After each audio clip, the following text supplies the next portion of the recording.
Good morning, family. How are you? Today is November 23rd, 2020. It's 12:12 a.m. By the way, 12 in Christianity is the governmental perfection, ruling and everything. So it's in our favor. Today is the 23rd. The 23rd symbolizes death. We're going to use it for a good cause. What are you bearing today? Are you bearing anger, anxiety, lack of self-love, lack of self-care? What are you bearing today? Anyways, I'm letting go of beating myself down for the things that I've not yet accomplished. That's what I'm bearing this morning. The message I have today is healthy communication leads to healthy relationships. By the way, I have a skirt suit today. So today is a special day. Last year today, I went ahead and I got my hair cut off. It was a Saturday morning. I remember the day before that, the 22nd, it was Friday. I got out of work and I headed to Braylon's barber. It's an Asian woman. And I got there, I still had my my knotless braids on. And I'm like, I want to cut my hair. She's like, are you sure? What's going on, darling? I'm like, nothing. I just want to cut my hair. I don't want hair anymore. She said, but if you do it with the with your braids now, you're gonna have those spots all around because of the braids. It's not gonna look nice. You're gonna have like empty spots. I'm like, okay. So the next day, I went, I cut my hair off. Okay. She's like, are you sure you want to do this? I'm like, I'm 130%, 200, 1,000,000% sure. So she cut my hair off.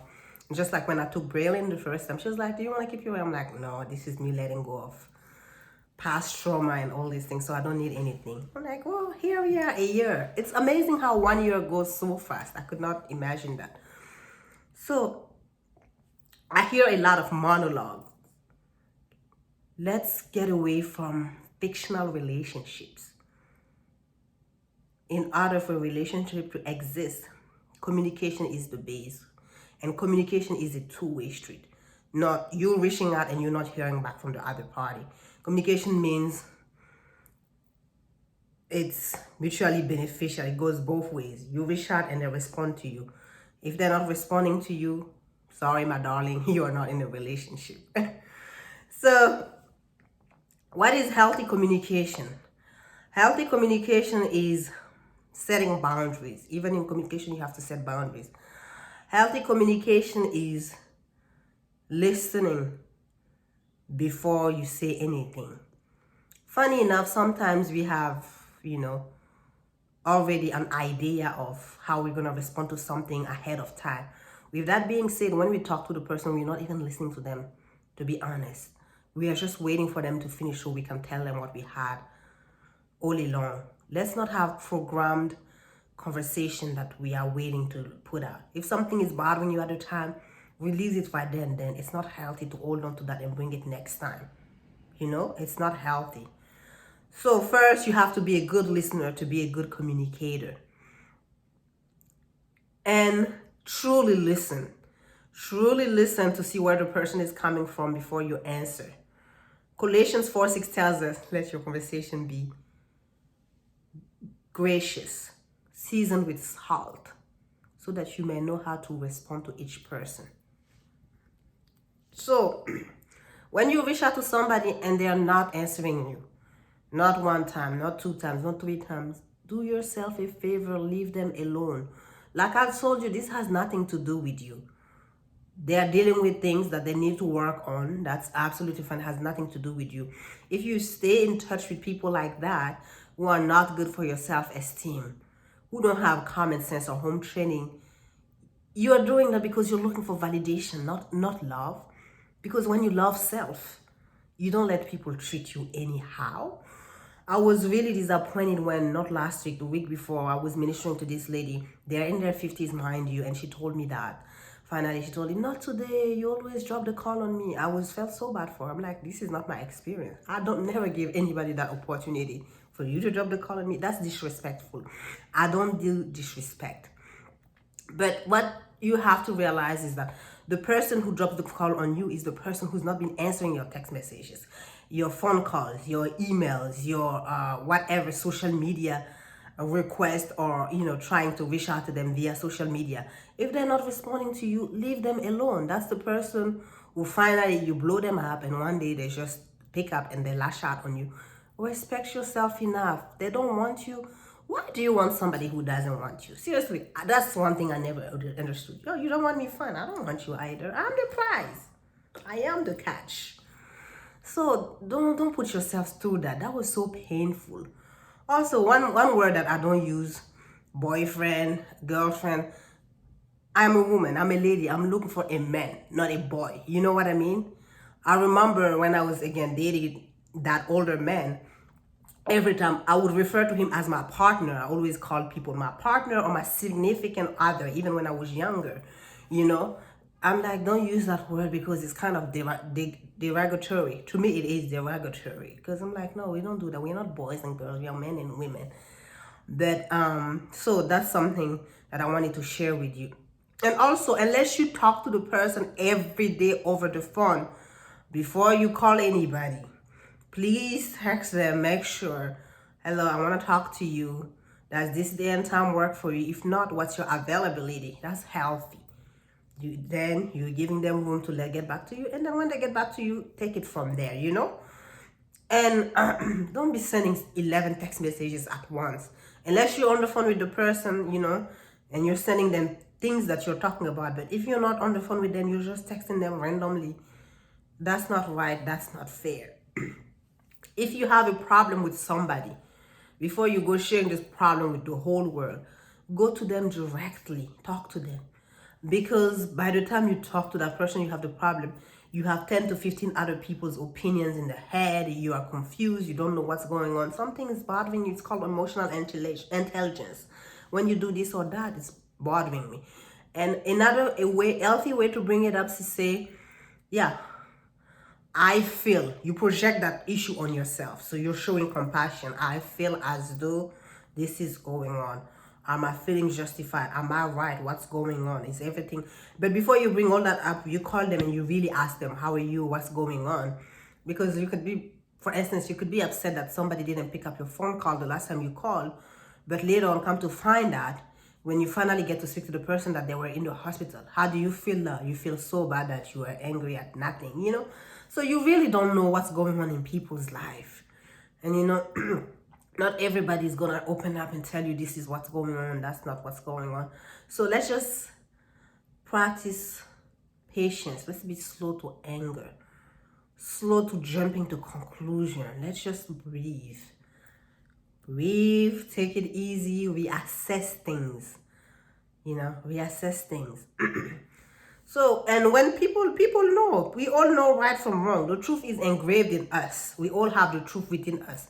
But because of Adam and Eve, again, because of sin, now, people are not in tune with themselves as much as they used to. But the truth is embodied in each and every one of us. The word is embodied in us. You know wrong from right. That's why when you're doing something that's wrong, you're looking over your shoulder, oh my God, did anybody see me? Because deep down inside, you're not supposed to do that.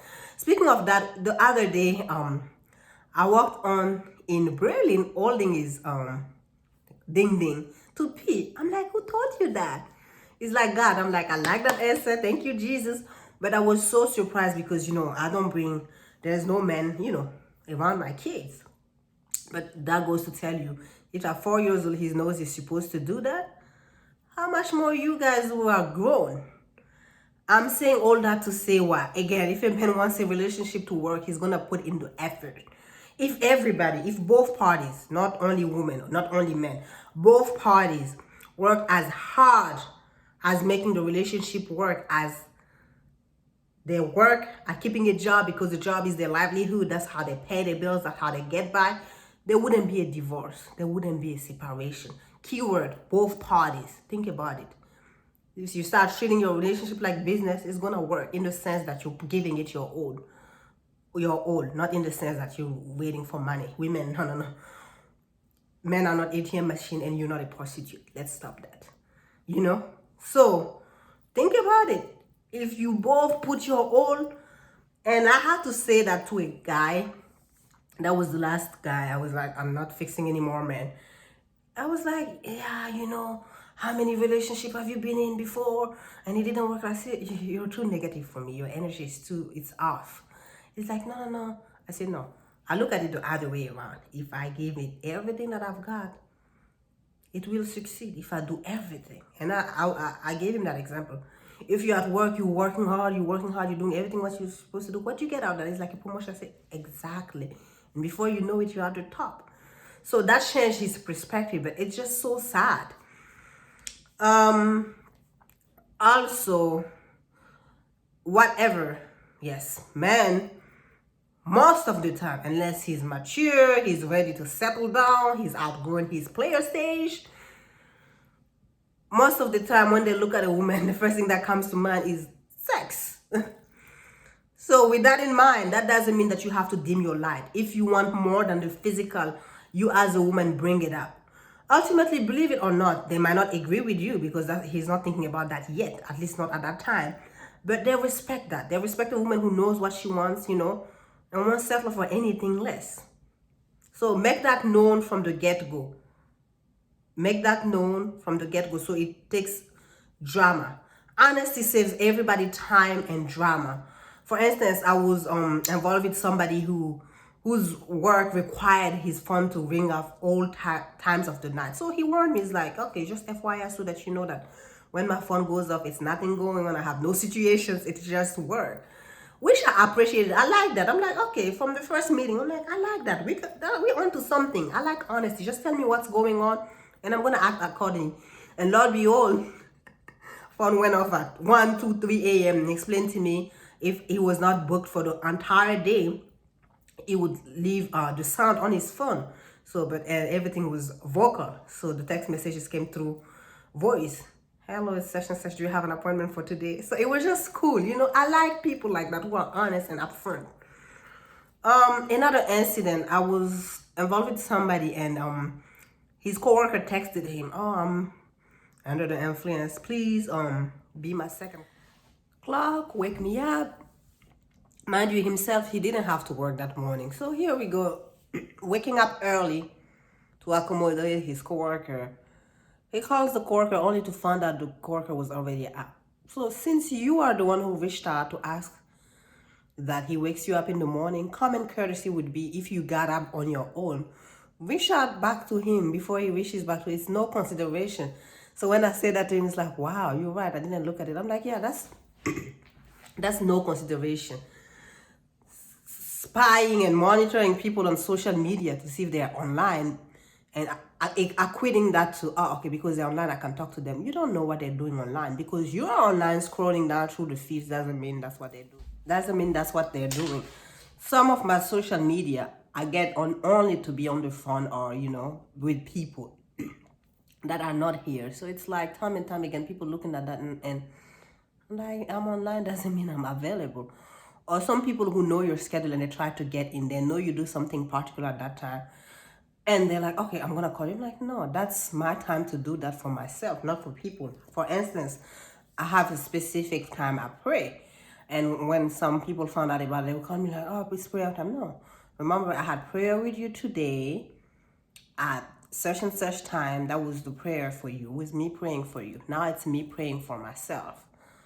Because I noticed that as you are caring about people's feelings, you're having consideration for their feelings, they dismiss your feelings completely. I'm like, this is no consideration at all. And I remember 2 years ago when I used to wake up at 4:30. This lady was like, oh, please wake me up at 4:30 because I can't get up. I was doing that, I did that for 4 months. But looking back now, I'm like, I have 2 kids to get ready in the morning. This is 2 to 3 minutes of my morning. I have to make sure that you are up. You have no consideration at all. So after that, I'm like, oh, no, we're not doing that. Because it's so unfortunate that the people that are so kind to you, you just overwhelm them. You keep asking them for more and more. It's almost like you're entitled. Also, that's not healthy. Clinging to people is not healthy. It's suffocating. Codependency is not healthy. For instance, again, me ministering, I'll give people a certain number of days. As the Holy Spirit leads me, I'm going to pray with you for X number of days. What time works for you? I work with them and I work around their schedule. So if I am working around your schedule, you give me time, stick to time. It's called consideration. Don't go on, you know, doing other things and stuff. It's a lack of complete respect because I'm working on your schedule and I'm waiting.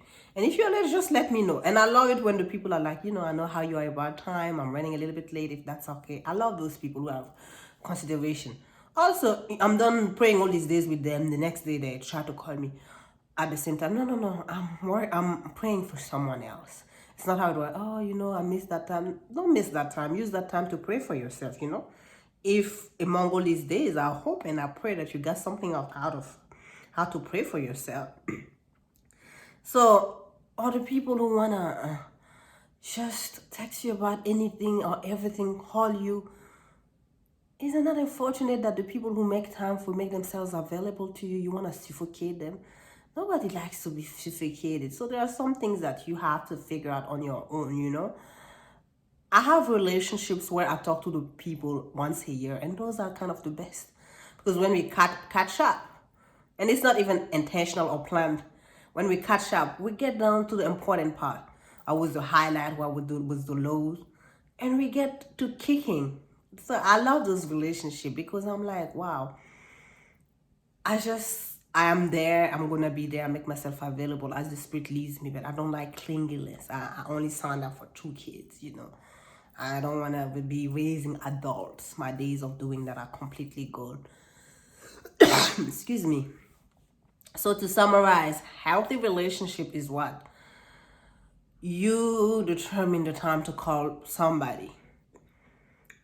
You make your intentions clear from the get-go, whether it's a relationship, friendship, whatever it is.